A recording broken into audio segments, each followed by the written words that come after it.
the student loan scheme and oppose this bill. Kanwal Bakshi. Mr. Speaker, thank you for the opportunity to speak on the Student Loan Scheme Amendment Bill number 2.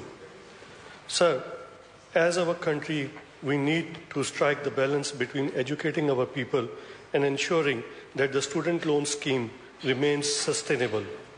If we do not do so, it is fair to claim that the day when the government will need to pull the plug on the interest-free loan won't be far away. With the cost of education increasing by day, it's only prudent to act now.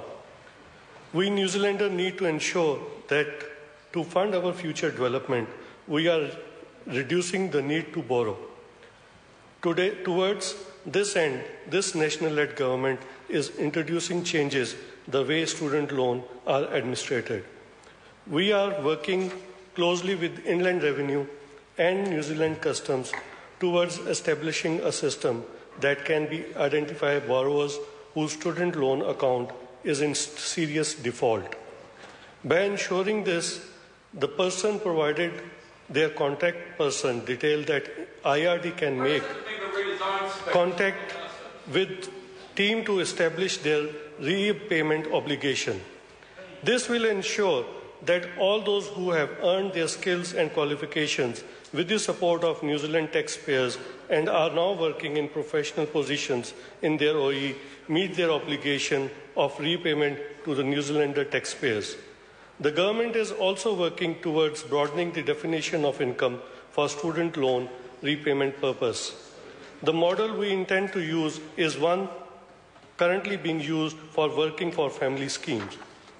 The changes that the national-led government has initiated since coming back have resulted in a reduction of cost to the government from 48 cents in a dollar to 39 cents in a dollar. Our goal was to reach 40 cents in dollar. However, being able to surpass this, it is very significant achievement. This is clear demonstration how the national-led government is delivering on the priorities of managing our national finances prudently.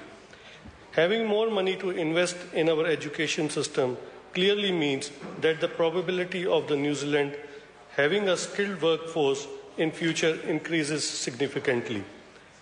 By introducing this bill, we want to focus on achievement as well. As with any other investment, the government wants to ensure that our citizens get value for money that is being invested. To address this, we have introduced performance criteria for the students. This government is focused on providing those students who really need the money so that they can succeed with their studies, and once they become an earning member, are willing to repay what they have borrowed. In realizing our goals, we want our citizens to understand that the meaning of personal responsibility and accountability.